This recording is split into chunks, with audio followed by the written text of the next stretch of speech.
Hey guys, Benji here with the my latest question. I used to call them questions of the week, but I don't really get to them every single week. So we're just gonna say here's the next question. So this question is how did you get to school as a child? So um, I would say that there are different times for that. So my earliest um, recollection is being in, I don't think I remember kindergarten, but man, I sure do remember first grade. I had Mrs. Martin, and so dad went to work.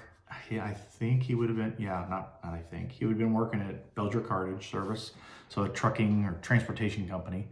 So he went to work early, and mom was teaching, I think down in like Pleasant Hill is where she was teaching. And so she had to leave before I was gone. So remember, this is a totally different time period um, because I would have been 6 years old and I got myself on the bus. Now, the bus was right outside our door. So we lived like South 2nd Street, came down a big hill right into a T. Our house was at the T. And so we were right on the corner there of, the two streets, kind of, the intersection right where they met. And we got picked up right at the bottom of that T, right at that stop sign. So, the bus stop was from my driveway, from the edge of our driveway to where I got on the bus was like 25 feet, whatever the width of a road is. So that was easy. But I wore a string around my neck that had a garage key, right? Back when we had garage keys that we would unlock. And it was funny because it was like a square key. Man, I can't remember I can picture the key and the string perfectly, but I can't say what it said. I thought it said Yale, like Yale. But anyway, it was like a square end instead of like a jagged or a circular end. And yeah, put that in, unlocked it, went inside, and then mom would come home, a little bit later. And I wasn't home that long. I don't remember it being any big deal. Now, there were probably, oh man, I'm gonna say 10 kids that got on that school bus right there. So my best buddy Les Smith was there, and there were some other kids that were a little bit older, and then there was Chad Smith, his older brother, and his buddy Kevin, and then there was like, what were their names? Amy Bradley got on that one with like her sister, and then there was another, like 2 doors down, there was a group of girls that moved in. There were like 2 or 3 of them. They got on the bus. So there were like 10 kids that got on the bus. It wasn't like I was standing out on the street corner by myself for 10 minutes waiting for the bus, and moms were all over, kind of thing. So it wasn't like it was a big deal. And then when I got home, I just went inside, and so I would just go inside and I would watch cartoons and I would get a snack. I don't remember how I get a snack, but I don't remember if mom left something out for me. It seems like something she would do. But I do remember, like, I would grab a snack. I couldn't go anywhere. Like, I had to come inside and just stay inside. I couldn't go play with Les, and sometimes I would.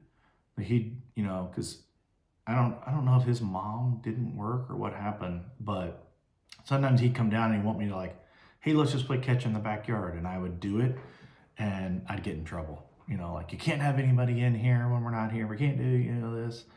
And so I didn't, for the most part. I mostly like came in, I turned on the TV, I watched whatever was on in the afternoon, I don't even know, and grabbed a snack and waited for mom to come home, and then I go outside.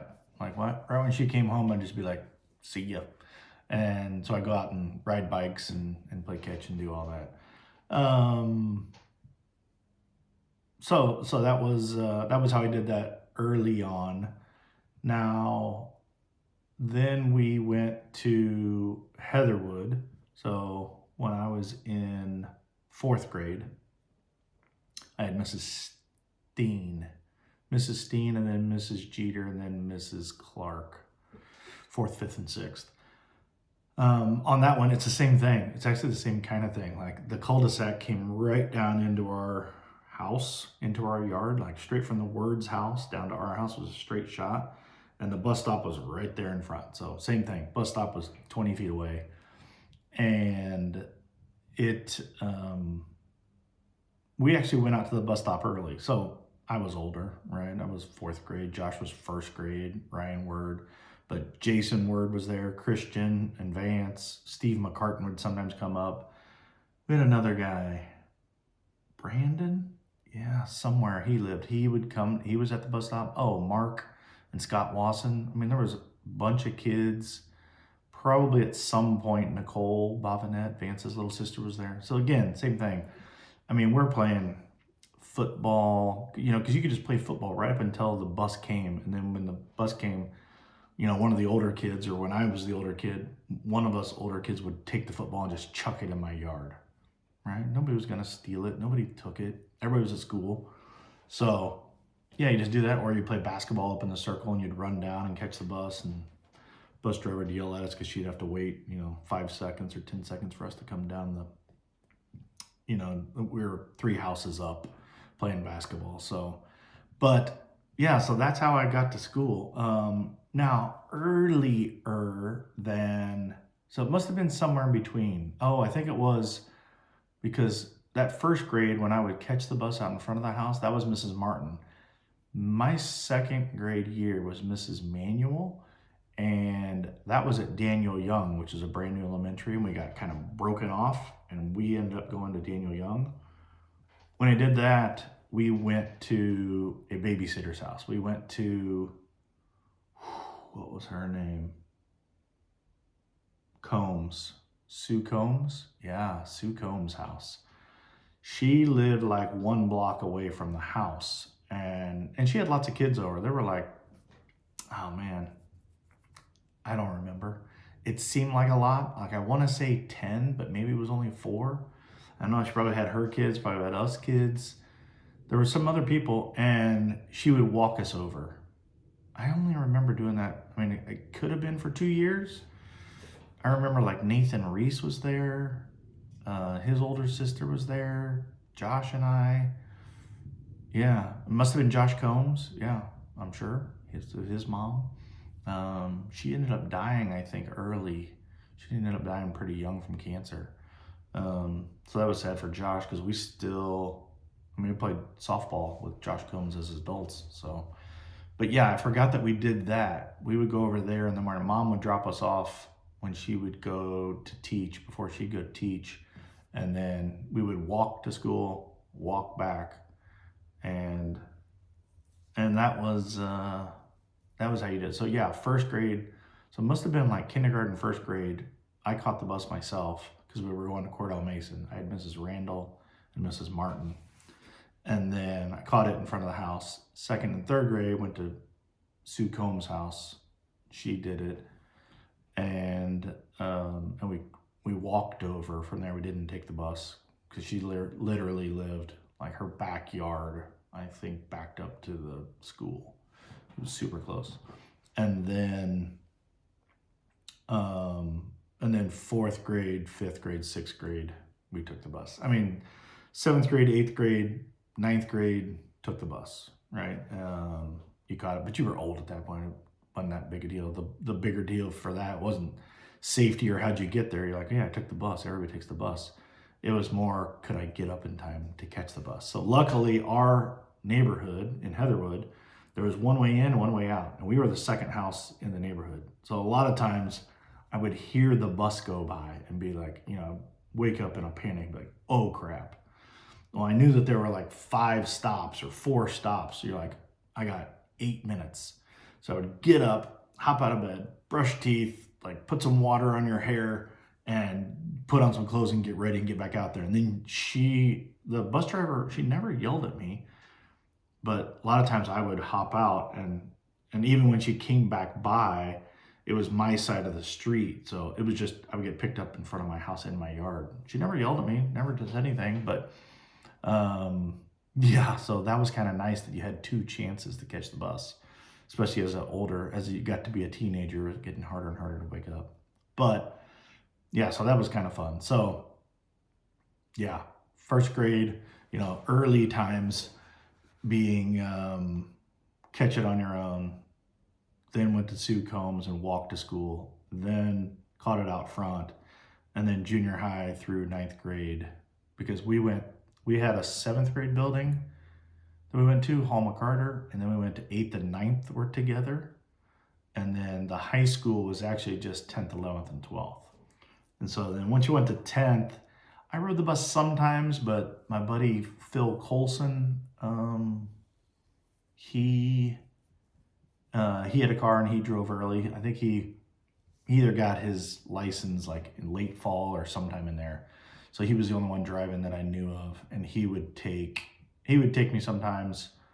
He didn't love to because I was always late, and sometimes he was late, and so it wasn't very reliable. So a lot of times I just take the bus, but the bus came earlier, so it kind of sucked.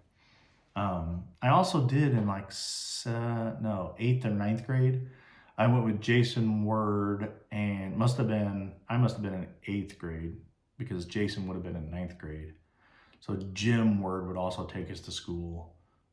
He would just stop by on the van and do it. I only did that for like a couple months, and then I just stopped, only because Jim went to school really early. And I was like, man, I can sleep like an extra 45 minutes if I just hop on the bus. I mean, it's not like the bus sucked. I mean, at that age, when you're in 8th grade, like nobody talks on the bus, nobody does anything. Everybody's too cool for school, literally. And so you didn't have to worry about that or anything. And so there weren't very many people on that bus even. Like in junior high, I mean, the entire bus might have had 25 people on it. It wasn't like elementary school, it was like 2 kids in every freaking seat on each side. Some of them would have 3 if the kids were little, and there'd be 56 people on it, or whatever the max is for a bus.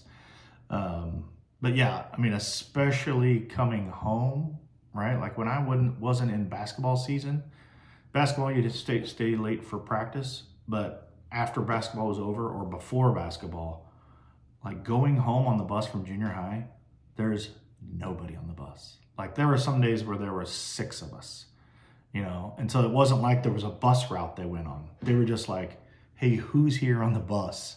And they would stop at these different things. I do remember taking the bus sometimes because my car was so bad and it wouldn't start a lot of times in the morning, especially in winter. So I'd take the bus as a 10th grader, 11th grader. I don't think I did as a senior, but for sure as like a 10th and 11th grader. And I hated it because it was like all the dorks rode the bus at that point, and I was worried about that, worried about getting seen, not not getting out of a car because everybody was driving to school. But also too, I had a friend of mine named Vince Coleman.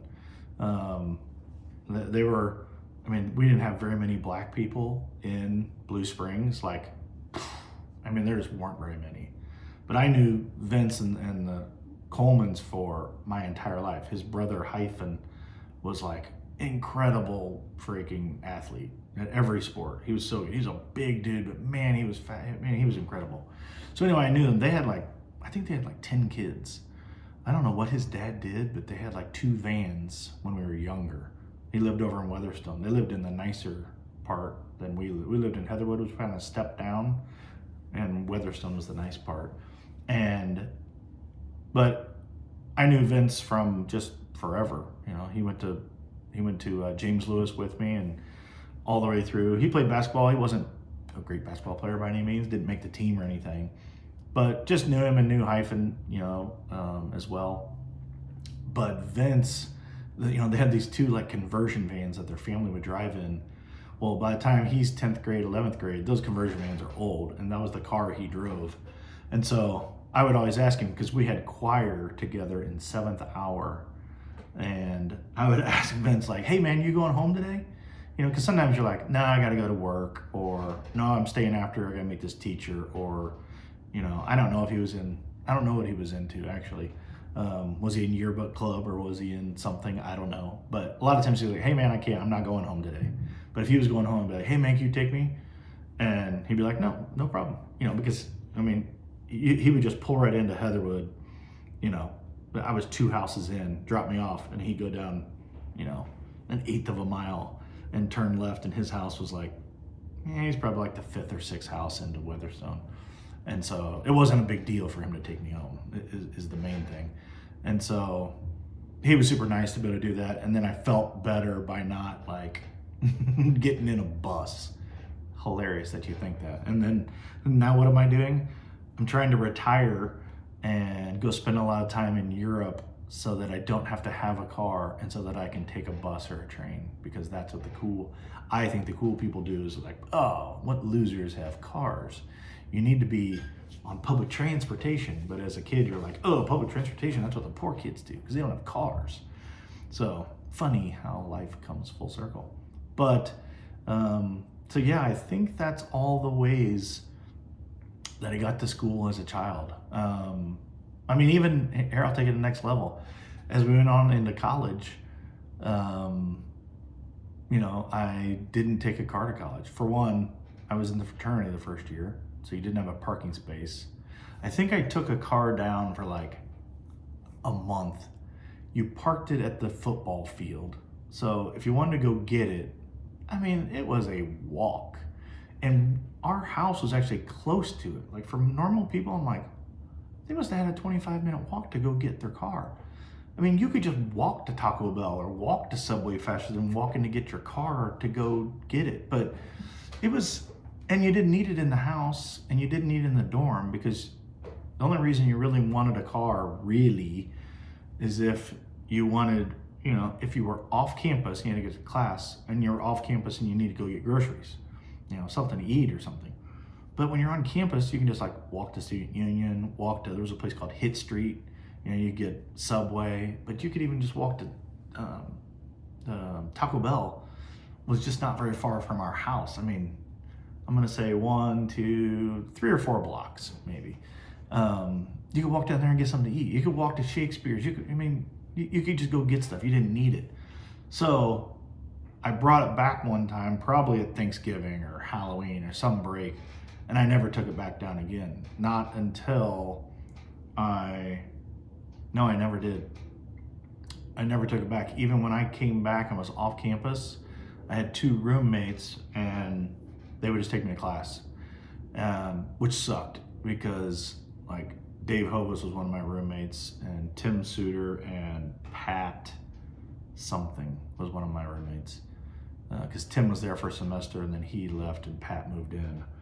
But it was crazy because you know, like I might have an 11:40 on Tuesday, Thursday, or 1:40. There was one time I had like one class at 1:40, and man, it freaking sucked because I had to get up. Like Dave Hovis might have an 8:40 class, so he'd want to leave at 8 o'clock. Well, I had to get up at 7:30 and get ready and go to class, and I would just sit in the Student Union for like 5 hours, wait for my one class.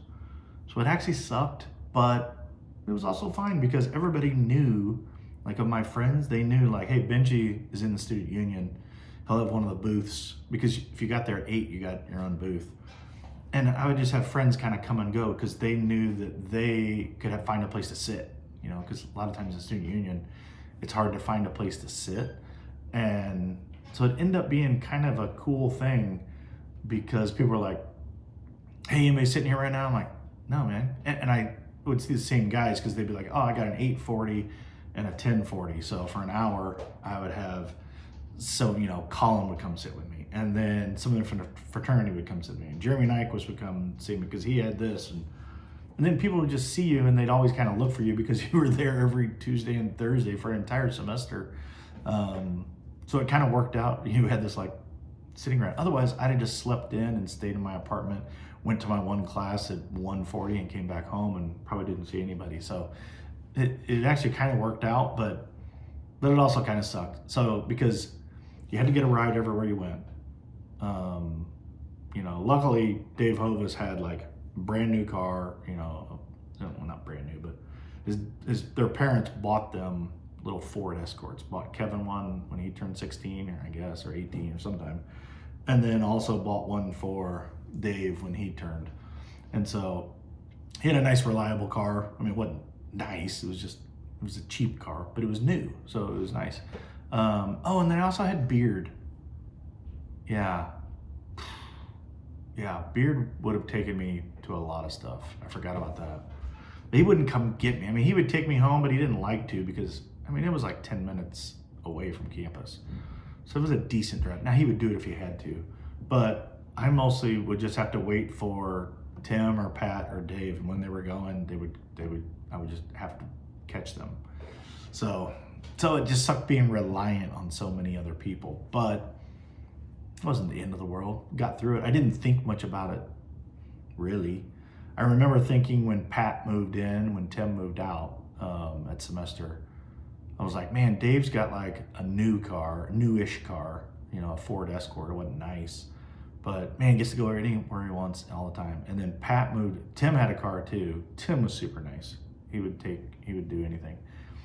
Pat he had a new Toyota MR2, which was like awesome little Toyota sports car. It was so cool as a stick, and he would let me drive it, and it was fun. I love that car, but I just remember going, man, it'd be so nice to just have your own car and do that. It just, yeah, wasn't in the cards for my family at the time, and I didn't have the money to buy a car either. So you get rides, and then you get rides home. You had to find rides home to Kansas City. Like, hey, you may go and just talk to people. You may going home next weekend or for Thanksgiving, or when you're going for finals, can I throw stuff in?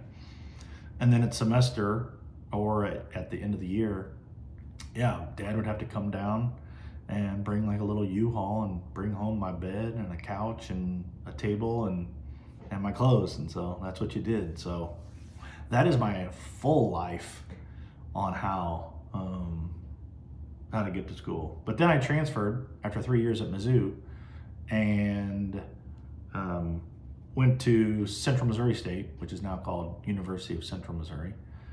But back then it was called CMSU. It was in Warrensburg. I lived in Kansas City in Blue Springs with my parents again because I wanted to be closer to my girlfriend. So that was pretty lame, but it was fine too. It wasn't what I liked. I would have much rather just stayed at Mizzou. If I was doing it again, I'd be like, oh, why did I do that? But that was fun. It was nice because at that point I did have a car. Dad started making better money, so I had a Cutlass Sierra, I think is what it was. Cutlass something, maybe not Sierra. I feel like they wouldn't have a Sierra along with a GMC Sierra, but it was something like that. Sienna, Cutlass, Citation, man, I can't remember. It wasn't a nice car. It was a car they bought it was like $1,400 from the office, from his job. They auctioned it off and he had the highest and he got it. And so I was able to take that to CMS every day and it worked great and it was awesome. And so I did that for 2 years, no, a year and a half, because I went 1 year CMS and then the final semester I graduated in December. It took 4.5 years because I lost like, I don't know, 9 or 12 credits due to transferring things that didn't transfer. So I had to take an extra semester and then graduated. And first thing I did, I got a job and I went and got a new car. I wanted a car so bad because I had never had a car that was like reliable and decent and got me everywhere I want to go. And for God's sakes, it never was good looking. So it was so nice as a 23-year-old, probably 22-year-old. Yeah, I guess I would have been 22. To go out, I went to the Volkswagen dealership and I got a black Jetta GT. And it had wood interior, but it wasn't like nice wood. It wasn't like good. And like in it, it was like an overlay and it was crappy as I think back. I would think of it now as being horrible. But back then, I thought it was the best thing in the world. That payment was $426 a month. And I loved paying that bill because I actually loved that car. It was a stick. It was fun to drive. It was, man, I love that car. And I've loved cars ever since. I think probably because I was never given a nice car. So it always made me like, I appreciated when I was able to have enough money to buy a decent car. And so I love that. So that is all the ways that I got around school, whether I got to school as a child, not even as a child, but as an early adult, is, yeah, all sorts of different ways. I actually thought, and I say this on so many videos, I actually thought this was going to be a 3-minute video, and this might be my longest video ever. Probably because it talks about cars and getting around and everything. I do love cars, but I really thought it was. And right now the timer is going. It's 25 minutes and 30 seconds. It's a long video on how to get to school as a kid. But as you start thinking about it, you're like, oh, I do remember I went to this person's house, and then I did this, and then I did this. And yeah, it's funny all the different ways that you did that back then. Nowadays, probably everybody would have a lame story because they'd be like, my mom took me every day, and then she sat in the line and she picked me up every day until I could drive. And my dad bought me a Mercedes and I drove to school, and then I went to private college. But back then it was this hodgepodge of different ways to do it. And some of those hodgepodges were being 6 years old and catch the bus yourself, right? And come home to an empty home as a 6-year-old for, I don't know, I probably was only there 30 minutes. It wasn't very long because we got out of school at like 4 o'clock, so it would have been 4:30. I mean, mom was probably home by 5 o'clock, I would assume, from teaching. Especially knowing that there's and she had Josh. Josh would have been teeny, like 1 or 2, so maybe she had to pick up Josh. Oh, Josh was at Little Angels. So yeah, I don't know how that worked out, but funny, like all the way from that to like getting rides from Philip Coulson to getting rides home from Vince White. I almost said Vince Coleman. From Vince White, and just hodgepodging it around all the different ways. I don't think I've thought about any of those for such a long time. All the ways that, it's like, I think it was Hillary Clinton. Who knows if that'll still be a name people remember years from now. President Bill Clinton's wife. I think she wrote a book called, I don't even know if it's called this, but it was an idea in it at least, called It Takes a Village. And that's what it feels like as I tell these stories. I'm like, oh man, I was doing it myself in the beginning, parents leaving you at home, and then getting dropped off at a lady's house that would, I think we had breakfast there at Sue Combs. Doing that, and then, coming home, going back to that house, mom picking me up, and then coming home to an empty home, 4th through 6th grade, and trying to get rides from the neighbor up the street who's a French teacher. He would take me to school sometimes, and then Philip Coulson would take me, and Vince would sometimes bring me home. And then going to college, and Dave Hovis is driving me around, and Tim Suter, and Pat, and Brian Beard, and all the way, all those times, and all those different people that help you get around the world. There was no Uber that you could just call, but it's funny that happens. And then you've got, and then you graduate and you go get a job and you make not great money, but some money. You make some money and you're like, hey, cool, I'm gonna go get a car. So that's a long story short. So we will leave it there. See you guys. Bye.